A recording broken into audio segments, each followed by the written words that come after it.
Hello and welcome to the Goldfish Village podcast. I'm Joshua Mercer, founder of Goldfish Village, where we help everyday people just like you create financial freedom through real estate. I'm also a realtor with Premier Chicago Real Estate. If you're looking to purchase an investment property or list your home, contact me at www.listwithmercer.com. Today, I have a very special guest. This is a guy that's definitely going to go down in the history books. He has an amazing story. I've been following ever since I learned about him on Clubhouse. Um, been in the real estate industry for over 35 years. I love it because he started as a handyman and started with grit and tenacity, knocking on doors. So if you're a salesman or an entrepreneur, you can definitely appreciate that. He's president of the Hope Housing Foundation, president of Assertive Management Group LLC. He's a general contractor. He's got experience in the mortgage business and he's run several successful teams, affordable renovation, Empower Services of Texas, owns over 1,200 units, has raised over $30 million, president of the nonprofit entity Hope Housing Foundation, none other than Alvin Hope Johnson. Thank you for coming on the show, Mr. Johnson. Thank you, Josh, man. Thank you. Such a great introduction. I was looking for that guy. Who are you That's you. talking about? Yeah. All that So stuff when sounds really good. I mean when we list that stuff, I mean uh, what goes through your mind? To me, to be successful in life, you have to go through adversity. And that's what I love about your story is that a lot of times people look at that end product of entrepreneurship and they're like, oh man, that's what's up. I want to be an entrepreneur. But sometimes we as entrepreneurs, because I've been in business 8 years, we fail to tell the story of how we got to the point. And even at this point, it's still an uphill battle. Right. So if you could just shed some light on who you are and how you got to where you are, I would love to hear it. Great, man. Again, my name's Alvin Hope Johnson. Who am I? I'm a father. I'm a husband first, then a father, grandfather, man of God, business person. That's who I am, and not in that order because God's first. So I'm a child of God first. Then I'm a husband. Then I'm a father, and then I'm a grandfather, and businessman. Man, Josh, my story. I said it sounds good sitting on this side, but it's been a lot of perseverance. I'll go back, man, and this could be long, but I'm gonna try to make it short and keep it sweet. I grew up. My mom and dad were married till I was 11 years old. But when I was about 9, my dad left home and started doing whatever he did. And me and my mom went to a bridge game one night to a neighbor's house, and I got molested by an older teenage boy, right? Wow. And I tell you, I don't know what that did to me, uh, but I blocked that out mentally until I was about 38 years old. But I can tell you what it did. I don't know what it didn't do to me or what it did to me, but I know what it did to me, if that makes any sense. The one thing it did to me was it stifled a lot of my dreams early on, right? Because there was no more safe space. My mom told me just a couple of years ago when I told her about this, she said, Alvin, I knew you changed, and that's why we never went back, but I didn't know what happened. So fast forward when you got a kid that's 9 years old that has lost all sense of being a kid. And then 2 years later, my dad left me. He didn't leave my mom. He left me. As an internal thing for me that was another breaking point. We grew up when I was the first few years. We had a nice little neighborhood. All the households, all the parents were teachers and educators and businessmen in a little old town called Beaumont, Texas. And then, suddenly dad sells the house from out from under mom, and we got to move, and he beats the crap out of her on his way out the door. And so that did something to me. But one of the principles that I learned after that, shortly after that, when me and mom moved in this little bitty house, she sat me down at the kitchen table and showed me how much money she made. She was a school teacher. She made about $1,300 a month, and she showed me what those principles of money were. So that that has been true throughout my whole life, where she told me we always take our 10th and we pay God first. We return to God what's his through a tithe. And then she had her offering and then her house note and then my lunch money for school and all those things, right? So I learned that principle early on before I even knew what it meant. So I can tell you that is what has carried me through all the ups and downs. But let's fast forward from all of that childhood stuff. And I'll tell you, I got married at 18.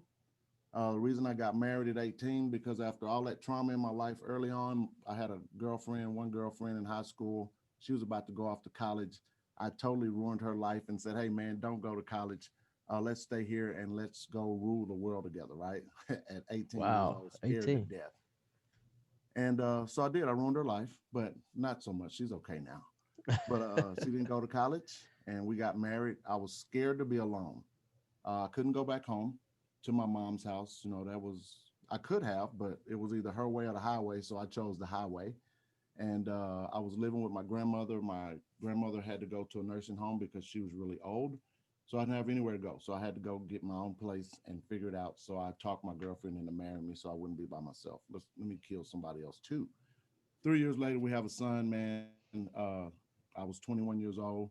And I can tell you, I remember when he started walking and everybody was like, oh, he's walking. And I'm like, oh, shit, I got to go buy some shoes.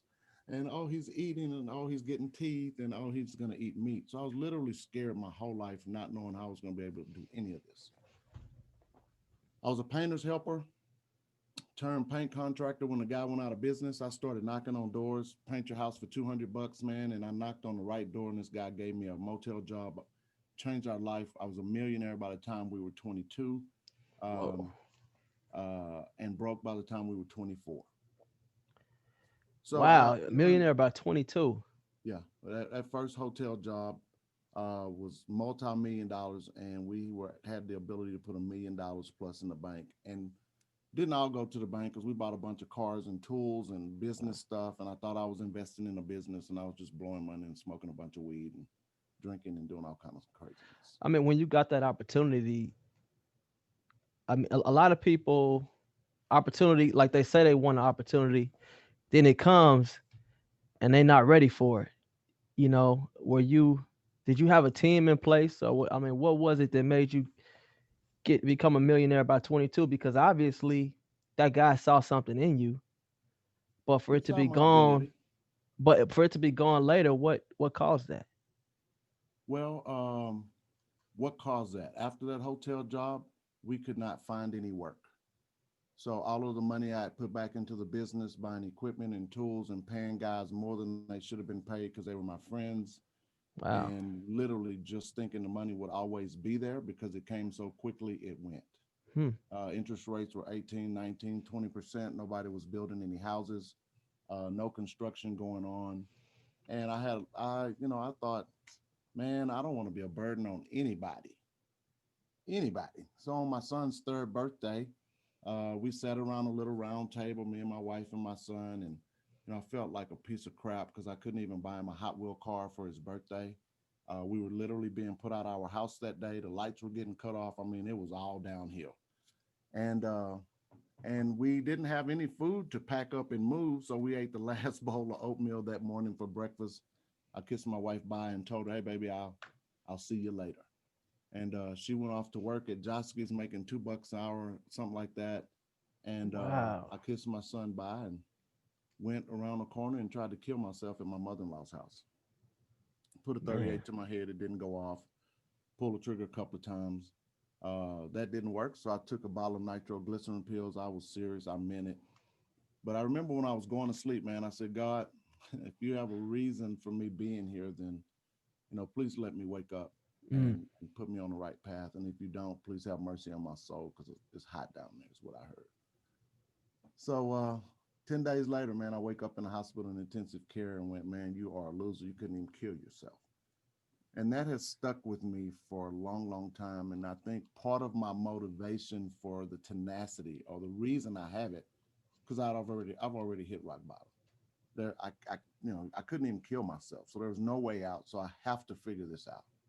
And whatever it takes. There's no shame. There's no pride. Pride comes before destruction. I done tried to destruct and that didn't work. So there's no reason for pride. Let's just go and figure this out. So I'm a pretty smart guy. I think so. You know, I didn't graduate high school with high numbers. I was number 348 or 350 because my mom worked there, so they didn't want me to embarrass her anymore. So I'm proud of that 348. Um, but I tell you, after that, man, my family they nursed me back to health for 6 months. I drove a truck for 3.5 years across country. Got to know me really well on the inside. I'd never read a book until that time from cover to cover. I don't even remember what it was, but I just remember reading a book while I was riding with my trainer. So I did that and got tired of it and got a job in a chemical plant. Walked up on a really good job, making about 80,000 a year, a long time ago, and couldn't do it. I did that for 4.5 years. Couldn't go inside those gates. Working 14 days out of 28, and I started back in the construction business and did really well in Houston. Opened a mortgage company in 1996 and ran it up. And I got into the mortgage business literally by doing construction. And a guy heard my radio commercials and said, "Hey, man, I know you got customers. I know they need mortgages. Let me get you some mortgages for your customers. And then you have all the money to work with on the front end." So we were doing cash out. He was doing cash out refis for my customers. We did that for about 6 months, and he saw how much money I had the potential to make by putting all of my money behind him in the mortgage business. He talked me into it. We opened up a mortgage company, and I went from a contractor, now almost a high school dropout, because I literally thought Man. about doing that and going to Job Corps because I just didn't want to finish, but I did. Trying to kill myself, just a loser. First marriage fell apart, and now I own a mortgage company. And man, we made so much money from 96 to 2000 until the mortgage crisis. First one So popped. mortgage brokers, they get paid off of the points on the loan. That's correct. So we were getting 2 or 3 points on the front end. And because I had my own warehouse line, meaning we were funding our own loans, we were making 3, 4 points on the back. So on Wow. every loan, we were making anywhere from 5 to 7 points, fully disclosed, on $300,000, $400,000 loans, and we were just slaying it. We were doing 50 or 60 of those deals a month, and this was in Man. 96, 97. What made you get out of that business? Well, in 2000, we had the first bubble. You probably remember the bubble of 2008, where in 99, 2000, we had a bubble where the mortgage industry went to crap. All the loans halted. We were doing stated income loans, and that's when they went away for the first time. So, I mean, we literally went from doing 50 loans a month to the next Wow. month doing none. Wow. 50 And loans a so, month. That's yeah, crazy. we were slaying it. I mean, I had a nice team of loan officers, but um, How did you develop this business acumen? Because you didn't go to high school. I mean, you didn't go to college, but you had some type of hunger that allowed you to be in these situations. You know, age 20, you can you can get an MBA, you can do all of these things, and you still may not net a million in a year. That's super hard to do, especially at the age of 22. I And was that's we hungry. talking about 20 years ago. Yeah. But it was the right door, right? So they say success only happens when preparation meets opportunity. Hmm. So I was prepared by learning how to be a painter's helper and turned into a really good house painter. I really did. I'm still really good at it. I just don't do it anymore. And then the opportunity came because I started knocking on doors. So preparation met opportunity, and there was success. Just real simple. And so the same thing with the mortgage company. I knew how to do construction. I know I'm really good at that. So that was my deal. And so I learned that, and then that led me into an open door of doing the mortgages. Now I'll tell you a downside to that. I call myself a dreamer. I am a dreamer. I live on that. It's my faith that I just live out loud, right? But I can tell you that in 97ish, I had an opportunity to buy a bank called Laredo National Bank. They had one branch down on the border of Laredo, Texas, right before Mexico. My attorney said, "Alvin, you clean up good. You're the right guy for this. You got the financials to do it." And I didn't do it because I was afraid. I was literally afraid. Today, that bank is like BBVA. It's phenomenal. It's crazy. Wow. But you talk about the things that I have done well, but those fears of failure, of trying to kill myself and not succeeding, those fears of being molested or of being broken or of being left, because those seeds have been in my life from the very beginning, from the formative years, right? So that fear stopped me from so much success. And I think so many of us people allow that false evidence that appears real to stop us from doing what we really know we're supposed to do or what we were put here to do, which leads me to another subject. There are two great days in a man's life: the day he was born and the day he figures out why. And I Wow. finally figured out why. Somewhere on my 38th birthday. So let me back up a little bit. So after that mortgage business ended in 2000, I found myself moving to Dallas. I had an apartment in downtown Dallas for 6 months, had never been to it, just paying for it. I came here one day to a wedding and loved it and said, "Hey man, let's just get a spot in Dallas." And for 6 months, I paid for it. That must be nice. Yeah, it was nice. But I tell you, I'm glad I did that and wasted that 6 months worth of rent because I was living with this chick. She was my business partner. Man, we had about $4 or $5 million worth of real estate. She woke up one morning and put me out of my own freaking house and told me, "Nigga, you got, oh, I'm sorry.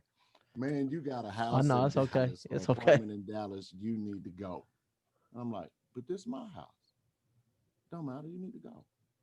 She told me some things that made me know that I needed to leave. So I'm not going to say it here, but I left and I moved to Dallas and I never went back. And so fear again, but I think that fear was real. But anyway, I never went back. And I started over in Dallas and I didn't have any money. When I left all of that real estate, my credit was shot. I had nothing. I had furniture that was in that apartment and the clothes I could throw in the back of my excursion. My rent was paid up for 6 months, had no money. So I lived in that apartment and figured it out that one thing I knew how to do was buy real estate. You can put me anywhere on any planet. As long as they got a house, I know how to buy it. And I didn't have any money or credit, so my friends were driving me around. I found a house that was worth about 550,000. I bought it for 160. It needed a lot of work. I paid myself to do the work, and when I cashed out, put a couple 100,000 in the bank, and I opened my mortgage company back. So when you say you know how to buy real estate, I I'm know how to buy thinking real estate. that you know how to be creative and you know how to get a deal done. It's the art of storytelling and creative thinking and solving problems. Can you walk me through like an example of that, like that deal you talked about? Because buying a home for that's worth 500 and getting it for 100,000, that's a lot of equity. It You was. know, So the house was in DeSoto, Texas, right outside of Dallas. Really nice neighborhood called Frost Farms. The houses in that neighborhood were 20 plus years old. They were built when some company came to the North Texas area, and a whole lot of engineers and stuff came here. I can't remember what the project they said it was, but anyway, there were several multi-million dollar neighborhoods built where every house was over 5 or 6 thousand square feet. Really, really nice. This particular house was built by a guy that probably didn't know what he was doing. I had a basement that leaked. So as that basement leaked, the whole upstairs was full of mold. And when I saw that, I knew that was my dream because I knew how to fix it. I was able to get a hard money loan. So that hard money loan projected that the value was worth 550,000. I could buy the house for 163. I needed 150,000 or so to fix it. So he gave me a $300,000 loan. I paid the 163, and I had to do the work and then be reimbursed to get all the repairs done. And that's what we did. So I did. I repaired the roof myself. I did all the drywall work myself. oh okay. I didn't do the concrete work because we busted up all the concrete in the back around the pool, went down 10 feet, waterproofed the basement so it didn't leak anymore, poured the concrete back, and I hung all the sheetrock in the house, painted the cabinets, and it was phenomenal. Wow. And I sold it. And after selling it, that's gave me the money to start my mortgage company again. And this was in 2000 and about 2003. So I bought the house in 2000. 2001, I worked on it. In 2002, right before I sold it, I ran out of money, and this is an So amazing so story right throughout these stories, here. Yeah. are you, I mean, throughout these like milestones in your life, these aha moments that you're having, are you essentially like operating like you're like okay, like because your version of not having money might be I was down to my last 100,000. Were you No, like no. literally like at When I zero say I and didn't have starting any over? money when I lived in that house, I bathed in a swimming pool in January because I didn't have any rain Oh water. man, stop. No, I'm serious. Man, Oh, I was wow. killing rabbits to eat with my pellet gun, living in a $500,000 house that was gutted while I was doing the work myself, literally. Man. And thanking God that during that winter that I was not under a bridge, that I was in a house that I could at least burn paper and wood that I cut down out of the backyard as firewood. Wow. You need to go on that show that Grant Cardone said he went on that. With Undercover billionaire. yeah, I think you would kill it on that show. I think we could. Yeah. I mean, it's real estate, right? If I know how to identify a property, I know how to listen to people, and I hear the problems, and if I can solve them, then that's where the creative juices kick in. And it's just, and that creativity came because I knew real estate, but I didn't have any money. So I needed to know how to get you what you wanted. And if I got you what you wanted and it fit in the box of what I wanted, then that's success, right? And that's how it worked. What is it that you think that was it kept causing you to like go back to zero after you hit a home run? I mean, you hitting grand slams, like grand slams, and then starting over. What do you think that was causing that to happen? Well, prior planning prevents piss poor performance. So I didn't do any planning. I just walked and the money came. Yeah, We just worked and put our head down and we look up and I got 40 employees and we got a whole that's lot of money crazy. That's crazy, every man. time, except this I time. got four It didn't work employees, like and that it's this a time. struggle, man. Well, but you hear about the guys that do the same thing. I mean, it happens every day. Yeah, yeah, You know, look at you. You were a school teacher, right. went on strike, and decided I'm not going back to the classroom. I'm gonna just pivot. And now Yeah. you got a world-renowned podcast. Hmm. You're a world-class insurance agent, and you're the number one broker in the state of Illinois. You know, by way of Chicago. Yeah. See, you got the And storytelling down pat. I got to see, we work on talk that. like that, and as we talk like that, guess what happens? It Those happens, things happen. man. That's amazing. That's right. Wow. So let me fast forward this because this is where it gets good. So I was saying that I got down to I was doing that house and I ran out of money. I couldn't buy carpet, and I had $100 left, and I didn't know what to do. My buddy that had started me in the mortgage business, I hadn't talked to him for a couple of years, and he called me out of the blue and said, "Alvin, what are you doing?" Fortunately, I still had the same phone number. I said, "Greg, man, I'm starving, man. I'm bad. It's bad. My credit score is below 400. I mean, the credit bureau is saying, man, you know you ain't got no score. Quit pulling your credit." I didn't have a refrigerator in the house, but I had a big vision board. I had a refrigerator on that vision board. I had a stove. I had a checkbook. I had a washer and dryer on that vision board.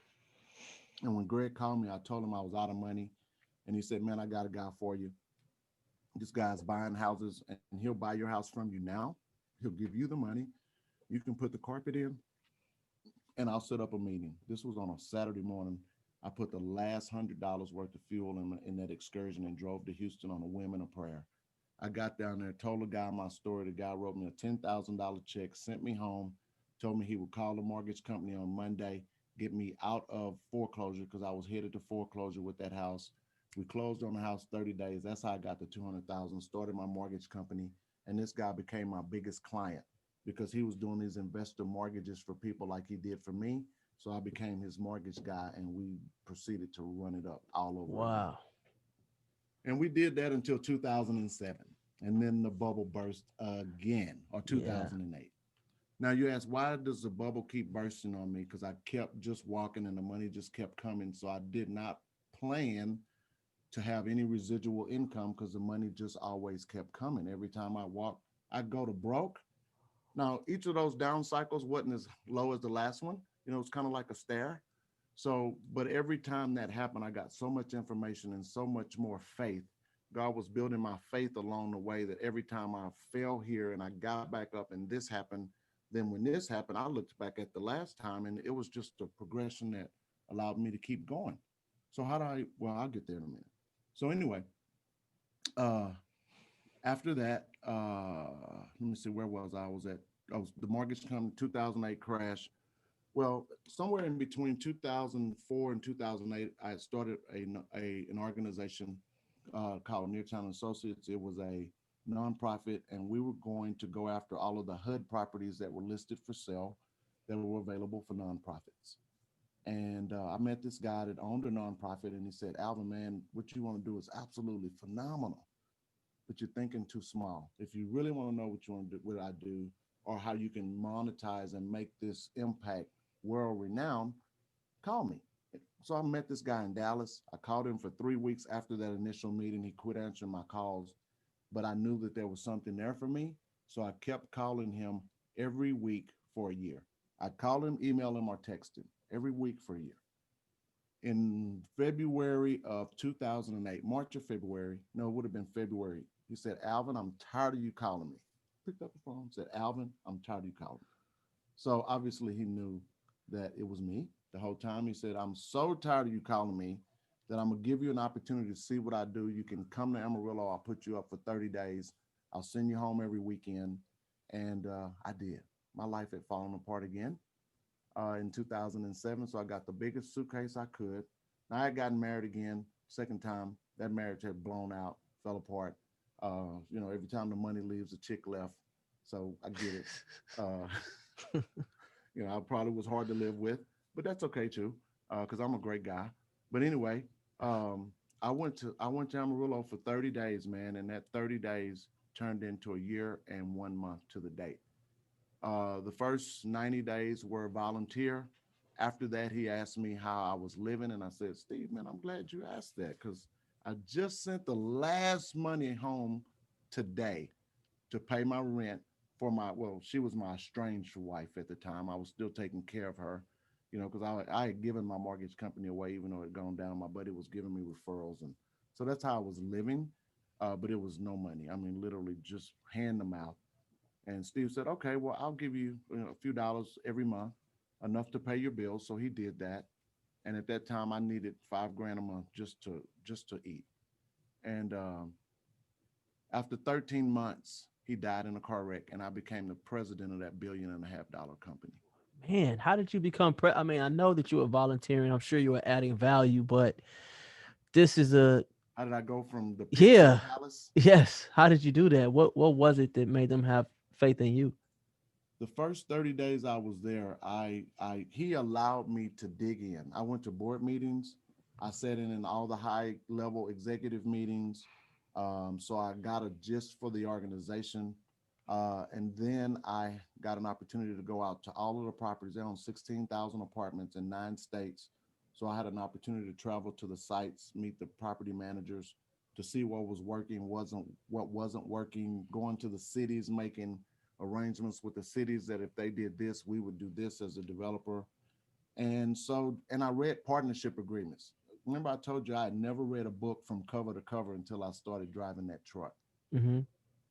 The next thing I read from cover to cover during all those years were partnership agreements, and that is the most boring stuff you'll ever want to read. But these things are 300 and 400 pages thick, and I was just devouring them, and I didn't know why. But when Steve died, I had enough knowledge of the organization because of that preparation for a year and 1 month of reading partnership agreements and talking to people and figuring out why it didn't work. That there was nobody else in the organization that knew as much as me when he died. He had laid off 40 people in the Dallas office the day before. And then everybody in Amarillo didn't know anything about it. So I was the most knowledgeable after his son didn't take over the organization. So I successfully walked it through a bankruptcy with $1,000 an hour attorneys. That took 2 years. After that, I got fired again. So now the bankruptcy is over with. No need for a president. Alvin, peace. See you. Wow. So my thought was now, okay, now I really can't go get a job because I don't know enough about the industry to be an expert. Nobody's going to hire me. Uh, so Steve's son-in-law gave me the organization that we have today, or he didn't give it to me. He positioned it so that his board resigned. A new board came in place, and they hired me as the president. And here we are 10 years later. And that's the story. Hey, Man. Josh, can you pause this for a minute? Sure. Great. Okay. So, before we keep going, I do want to ask this question, and I think it's important for people that may be going through trauma in their life. How were you able to conquer the molestation and the suicide, assuming that that's past you at this point? It is. So the molestation, that's really interesting, because I can tell you for about 19 or 20 years, I didn't even remember it happened to me. Uh, and I woke up on that 38th birthday in DeSoto, Texas, and it just, for some reason, I thought about the guy. And when I thought about the guy, I may have been thinking about all of the people that lived in my neighborhood. I just don't remember what brought it back to me. And then just slowly after that day, the whole events came back to me. So maybe I was protected from that subconsciously because I literally did not remember it. That doesn't mean it didn't have any residue or anything or any ill effects, but I just didn't remember it. Hmm. The suicide attempt, uh, that was really difficult for about the first 6 months because the medication that I took literally messed with my mind for 6 months. And I could go off on another rabbit trail about some of the stuff I did during that healing process. Um, Man, I got put in MHMRA, Mental Health Mental Retardation Association of Texas. After that, because of what the medicine did to my mind, and so even that experience, I remember they made me a ward of the state, and once you become a ward of the state, you almost don't ever get out of that situation. I mean, you don't. I mean, I was in the padded house, baby. The walls was padded, people in straight jackets, and my mom used to come see me every day during that time, and she would try to give me a Bible, and they wouldn't let her give me a Bible. And I can tell you, one day, one of the ladies let her give me that Bible, and for a couple of days, I opened that Bible and it was all blurry. And then one day I opened that Bible and the 23rd Psalm was the only thing I could see, and everything around it was blurry. So I read that over and over and over again, and slowly my mind came back. And then I started begging to get out of there. And I'm like, man, I got to go see this judge, man. I'm not supposed to be here. And finally they let me.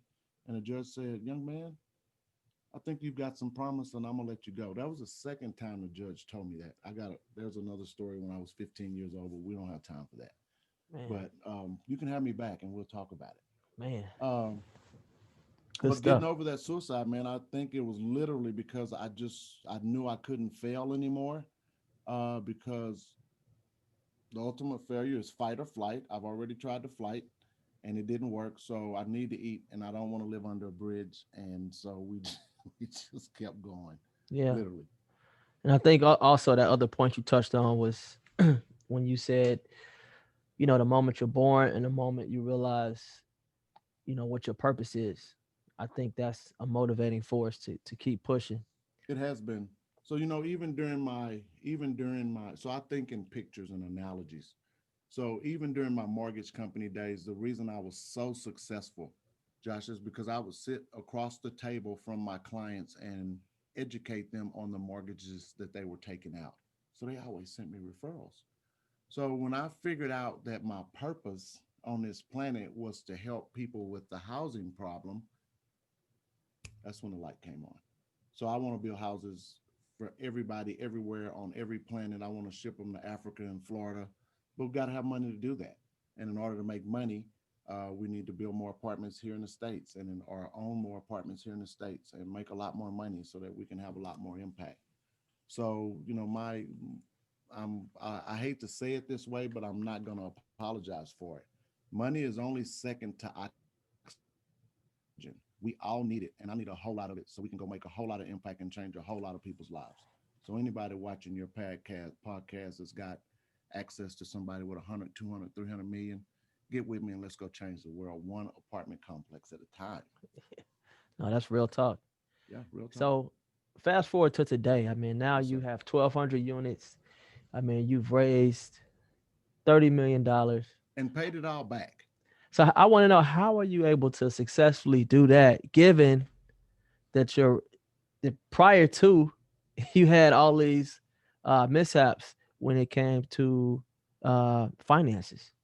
All of those mishaps have created what you see today. So now I've got a business model that will not allow that to happen, because now we buy apartments and we money's made when you buy real estate, not when you sell it. Well, can So if you you break buy that it, down? hmm? I say, can you break that down? Yeah. So that first house that was 550,000, I Hmm. bought it for 163,000.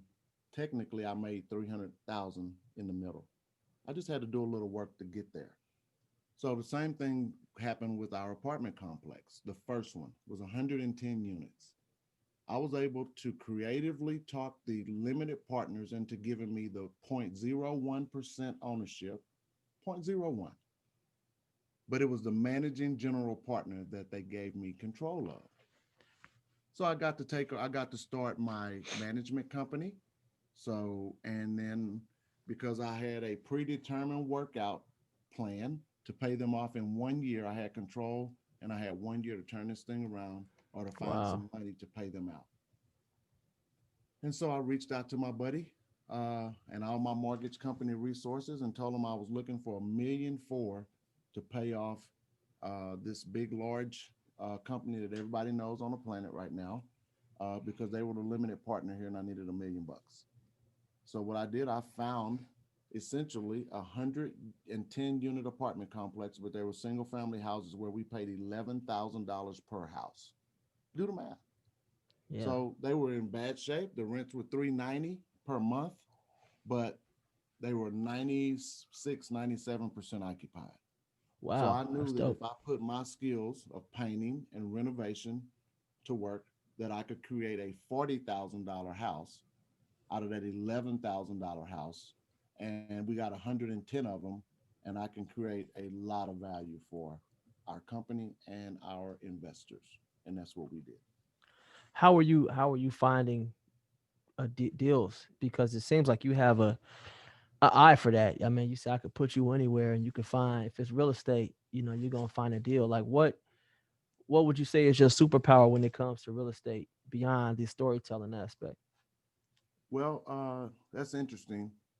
Uh, 10 years ago, value add apartments were not as sexy as they are today. Today, everybody's doing it. When I started doing this 10 years ago, they told me, Alvin, we're going to look up and either call you brilliant or say, where was Alvin? Because you bit off more than you can chew, and that what you were thinking didn't work. Well, there are a couple of things that I wish I would have done a whole lot different when I started this journey, but I didn't have the backing. So it's okay because we're there now. But if I would have had a whole lot of money 10 years ago, we may not be on this podcast because I could have been President Obama. I mean, we would have made that much money and that much impact. Y'all would have been voting for me. But I didn't have that money. So we had to do it one step at a time, steadily proving, proof of concept. So we bought the 110 units. We refinanced for 1,000,004. We put 300,000 in it. We refinanced it for 3.5 million. Paid off my investors. Wow. Gave them a half 110 million dollar units for profit. $1 million. That's an amazing Yeah. deal.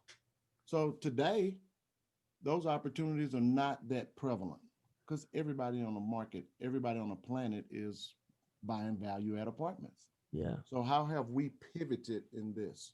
Because the last 2 years I've been all over the planet, literally all over the United States, trying to buy apartments. But I'd run up against a guy that's got 500 million and he'll send hard earned money on day one. I don't have money like that. So I couldn't never compete against those guys. So last year, 2018, 2019, we went out and I said, we need some money. I need 10 plus million of our own cash.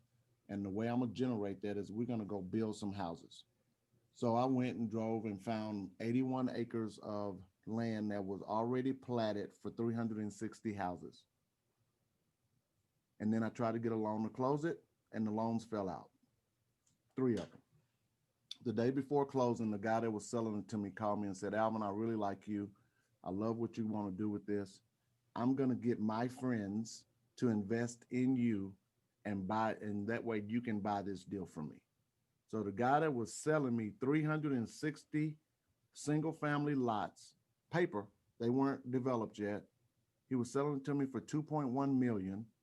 He got his friend to loan me 1.5 million, and he put in 300,000, and all I had to do was go get a loan for $600,000 to buy this $2.1 million development. This just happened in 2019. Wow.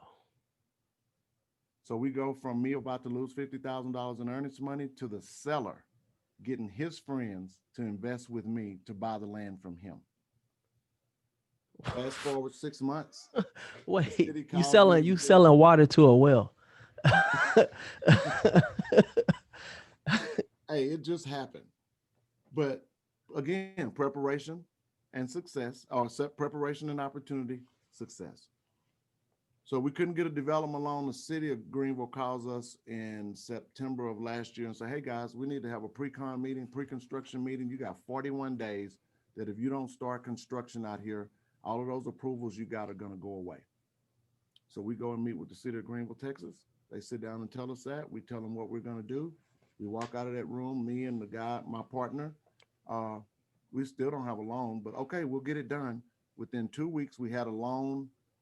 Within 2 more weeks before that day came, before our 41 days started, we had a general contractor out there with all the big Tonka trucks and all the excavators digging up and starting the moisture conditioned lots. 2 weeks later, I get a contract from a national home buyer to come and buy 200 of the 360 lots for $50,000 a lot. So that earnest money goes hard probably before this podcast airs. So Whoa. now we're going to take those funds, sell the other hundred, and we're going to develop the other 160 lots, sell those lots, and now we have pivoted to go and build um, the newest housing stock of apartments on the planet.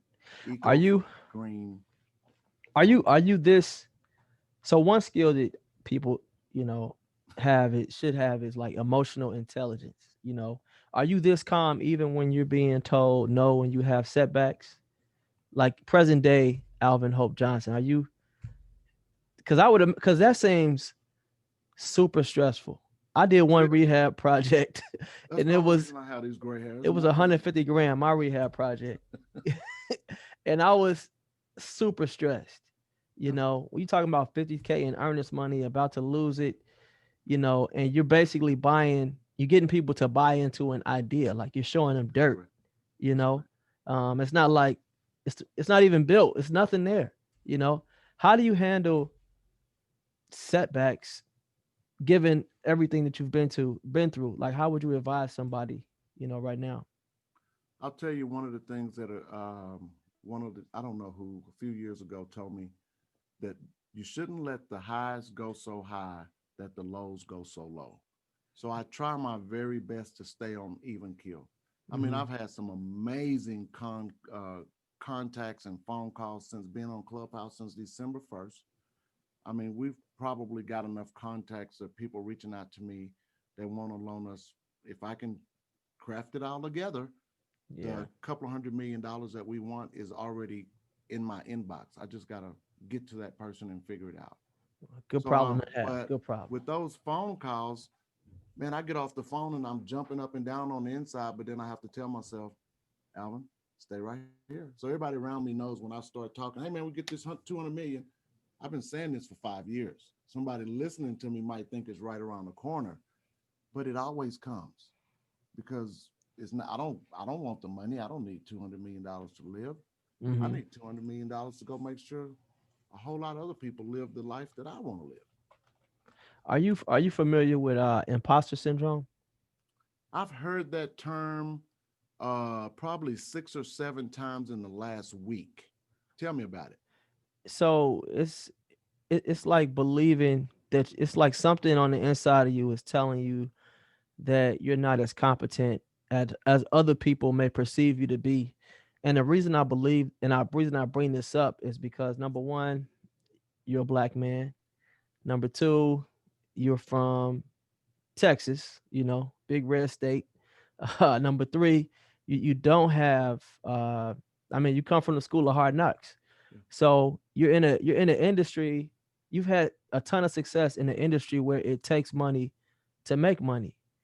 So Right. I'm just asking you, like, if you've ever had those feelings, and if you have, uh, how do you deal with those, or maybe how do you, what would you tell somebody else who, despite all their success, they end up in a room and they feel like they don't belong in that room?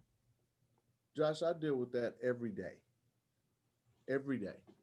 Uh, when I go to my phone and open up a clubhouse room and I start a room and call it Multifamily Monopoly Presents the Best, the first thing comes to my mind is, man, what if nobody jumps in here? You're a freaking fool, man. Ain't gonna listen to you. Every day, every Yeah. day. And then the people that come on that stage, my friends that teach real estate at Harvard, that have run Starwood Capital of Asia. These guys are my friends and have run billions of dollars through their organizations, and they want to support me. Yeah, I deal with the imposter syndrome every day. Man. Do you think that's something that goes away, or is it I hope something that so. kind of fuels you? It fuels me because I don't have a choice. You know, Yeah. I have to keep going. I can't stop. If I stop, I've got a lot of people that depend on me that could fall off. We got a lot of families that we take care of. This is not a burden, it's an opportunity and a privilege. I am honored that God chose me to do this work. So I just carry it that way, man. And we're going to walk it out. I get up every day, I got a calendar, but I don't know what the day holds. And we get up and we just walk it out, phone call to email, everything that's planned out. And and I go home at the end of the day and get back on Clubhouse and Man. just hang out. How does a person watching, how do they find investors? Some, because you have to have money, you got to have resources in this game. Um, how does a person find investors? What are investors looking for? Also, so it's a two-part question. I don't think you find investors. I think investors find you. Hmm. Reason I say that, if you go do the work, that's the preparation. The success will happen when that opportunity presents itself. So I talk to people all day about what I do, and because I talk to people all day, then investors just come to the project. Now I did a Zoom call this morning. We had 140 people on Zoom, 400 people on Clubhouse, 600. I'm sorry, 100 and something people on Facebook Live watching me put my dream on display for the world. My pro forma, my business model, my plans for the apartments we're going to build. And so, because I am sharing what I'm doing, right, and people are getting value from that. And because I'm giving, guess what happens? People are all in my direct messages trying to offer us money, loan us money, partner with us. And that's why you can't outgive the giver. So all I'm Yeah. doing is what I'm called to do. And I don't want to be all super spiritual with this stuff, man. I just get up and do whatever I think needs to happen, and the rest just happens. No, I agree, because I've been in a lot of clubhouse rooms and everybody loves to say, "Oh, just contact me," and you one of the only people that responded. you know, you responded quick. You was like, "Cool, let's do it." I was like, "Wow." I'm like, I mean, a few people have responded, but I know it's a thing that people say, "Oh yeah, call me, DM me, we gonna do X, Y, and Z." I mean, you responded as soon as I reached out to you, and I was able to, do some research on you, and everything that you've been saying is consistent. Um, I just have a few more questions. I know that when you were working for the guy, I think you said his name was Steve, the one Yes. that gave you that opportunity, and you said you were looking through those partnership agreements. What are some key things that you think? Because sometimes you got to pull your money together, or you want people that want to be 100% passive, or you have contractors that you don't really know like that. What are some things that you think that all partnership agreements should contain? Well, I'll tell you the first thing I learned about that was I learned the power of other people's money by reading those partnership agreements. That was the Hmm. first thing. You know, I was 100% owner of both of my mortgage companies, my mortgage bank, my construction company, 100% owner. And so when things went down, guess who? I was all by myself because I was 100% owner. There was nothing spread around. So partnership agreements really taught me the power of other people's money, but it also taught me structure. So man, you talk about some of the things that a partnership agreement should have in it. let's not talk about that, because when you get to the point of a partnership agreement, your attorneys are going to do that. But Okay. I'm going to tell you some things that you need to have before you even get to a partnership agreement. Okay. You need to have alignment with the people that are getting into this partnership.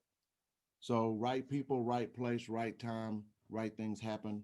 If you are not vertically aligned with the person just because they have money, it's probably not going to work, because we have a mission to do this guy has a mission to just do this. And if those two don't meet and intersect somewhere, and you can always make it look like it does, but it's not going to work. So we court or date all of our investors, our relationships. We're relationship oriented. So uh, I think relationships need to be cultivated before those partnership agreements are even talked about. That's the biggest thing. Okay. And what do you think a good rate of return is for if I was to go ask someone to invest in a project? Mhm. What like around what range are they expecting to get back? Good question. I can't give you a direct answer, but what I will tell you is that we have partnership agreements with preferred returns from 7 to 9% on just a straight preferred return. And then we have equity splits up to 80% on some deals. So that means all of the appreciation in equity has been split as high as 80% on some deals that didn't have that much juice in them because they may be new construction, down to 49% of Hmm. the equity that we've given up. So we derive our equity splits and our preferred returns to try to, at a minimum, drive a 15% IRR return to the investor bottom line, not the project over bottom line. And I can tell you on all of our deals that were value add, they have exceeded that number by 4 or 5 times, Hmm. literally. That's awesome. Can you talk about some of the work that you're doing in the community? Yes. Because I know that obviously just from talking to you, you're big at sharing. So if you could just talk about some of the community work that you're doing and how you've been able to build that into profitability. Good question. So, for instance, the first deal we bought, when I went there to see those little houses, the grass was 5 feet high. Your 3-year-old would walk off the sidewalk and you'd lose him. What I did was I became a part of that community. That day, I went out and bought a lawnmower, and I hired a guy to come with a bush hog, and he bush hogged the grass, and then I cut it myself on a riding lawnmower. So I have become a part of every community that we own. Nobody, no, what's the old saying? People don't care how much you know until they know how much you care. Mm. So, one of the ways that we turn our community work into profitability, I'll give you just some of the, for instances of the community work that we do. We provide ESL classes at some of our South Texas properties, English as a second language. We provide financial literacy classes at all of our properties where banks come in or members from the bank and teach our residents literally how to budget and create a checkbook. We have, of course, for the older citizens, we got bingo and stuff like that going on in the community, or within our gates of the community. And so, really, just trying to foster community within a community. And when you foster that community inside the gates, our residents begin to call this place home. And you know how people are when you come and approach somebody's home the wrong way, right? We see our residents taking ownership of their spaces. When I go to any one of our properties, when I walk from the office to a unit, I pick up every piece of trash in my path and everything around me that I can see, whether that's a small bag or a garbage bag. When the residents see that, it just does something to them. So that's how we turn that into profitability, because we have more residents want to live there, more residents want to live there. Our occupancy is higher. Our occupancy is higher. We collect more money. We collect more money. We have more residual income. Um, that's the biggest thing that we've been able to do to turn the communities around, because every deal that we've bought has been really depressed when we bought it. So becoming a part of the community is the thing that helps to grow a community. Awesome. Awesome. And last question, what 100 years from now, man, what are we saying about Alvin Hope Johnson and the entities that you run, what impact do you want them to have? Man, that struck a nerve. Well, I would like 100 years from now, I would love that your grandkids would say that my grandfather talked about this man, Alvin Hope Johnson, that he made such a significant impact on his life from something that he went through. I would love that kind of impact. That my legacy would be carried on through men that chose to be the chiefs and kings and priests of their house to raise their kids in the way that they should be raised. All of the monetary things and the housing communities that we're going to build and affect, that's great. We're going to have our name on a whole lot of stuff. But I want my name to be etched in the hearts of men, that it's never too late. You can always get back up. Hmm. You should get back up and be the chief and priest of your house. And it's never too late to get back on the right road. Man, I was 38 when I woke up. Fortunately, I had done some things right with my son to where he still wanted to be my friend. But if I hadn't, I would have made it a point to go be his friend at that point. And so many men have so much pride that they don't want to go see the kids that they have made and created. And they got excuses that the women won't love. Man, get over all that bull crap and go do the right thing. That's what I want my legacy to be about. Awesome, awesome, man. Alvin Hope Johnson, man, real estate guru, professional mentor. I love it, man. You have such an amazing story, so inspirational. And what's the dopest part, man, is that you still had the energy and the wisdom to want to give back. So I appreciate you taking the time out for me today. If you ever need anything from me, please let me know. Josh, this has been my pleasure, man. I look forward to seeing the Goldfish Podcast, man, on every national platform, number one in the numbers. I'm serious. I expect Oh it. yeah, we're gonna be number one after this. This Yeah, let's this do right it, here, man. we need to make a movie, man. Call everybody, get Oprah, get the money together. Need to make Alvin Hope Johnson a movie. Well, But we're gonna do the book, and yeah, the book is on the way. So maybe the yeah. book. So if people want to contact you, or if they want to follow you, or maybe maybe somebody with some deep pockets is watching this, how do they keep up with the things you have going on? Thank you. All of my social platforms is Alvin Hope Johnson, Clubhouse, Instagram, Facebook. My email address is alvin at alvinhopejohnson.com. Um, HopeHousingFoundation.org is our nonprofit organization that we do most of our apartment work through. So alvinhopejohnson.com, man. Hopefully that'll be just Google it and it'll come up. It'll take you to our website, and that's it. Awesome, awesome. That's been another great show with the Goldfish Village podcast. You can watch this show as well as shows just like it at www.goldfishvillage.com, where we help people just like you achieve financial freedom through real estate. If you're looking for an investment property or to list your home, you can contact me, Joshua Mercer, at www.listwithmercer.com. Thanks.